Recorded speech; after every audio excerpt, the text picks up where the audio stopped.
নাটক কম করো প্রিয়, কথা না বললে যে নয়। কারণ সাদারে সাদা কালারে কালা যে বলতেই হয়। কারণ হাসনাত আবদুল্লাহ যে বলছে বাপ আসলে বাপের দেওয়া বিসিবি হয়ে গেছে।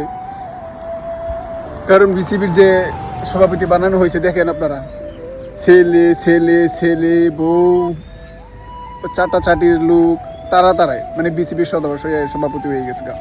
ওইভাবে দেহের বিসিবি চালায় নিব তারা। এখানে যোগ্য সৎ মানে লোকের কোনো দরকার নাই। বিসিবি যে এটা ওই তাকর বাপের দেওয়া দেশ, তাকর বাপের দেওয়া বাংলাদেশ, তারা তাদের মন মতো করে এই বিসিবিটারে চালায় নিব।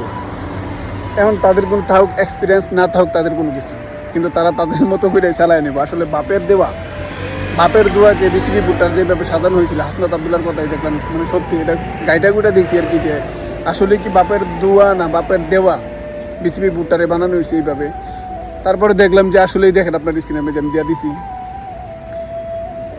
ববি হাজাজের বউ, ও ক্রিকেট সম্পর্কে কি বোঝে, ওরে দিচ্ছে সভাপতি, বিসিবির সভাপতি। মির্জা আব্বাসের ছেলে, সালাউদ্দিনের ছেলে, আরও কয়েকজন। এরপর চাটাচাটির লোক তো আছে একজন বাংলাদেশের সেরা চাটাচাটির দিক দিয়ে তো একেবারে অলরাউন্ডার, তামিম ইকবাল। সে তো এই চাটাচাটি করে এখানে গেছে। আচ্ছা, তামিম ইকবাল গেছে চাটাচাটি করে, ঠিক আছে, কিন্তু বাকিগুলা যে আছে, বাকি কয়েকটা যে আছে ওইগুলার যে সভাপতি মানে দেশে কেউ কোনো লোক ছিল না।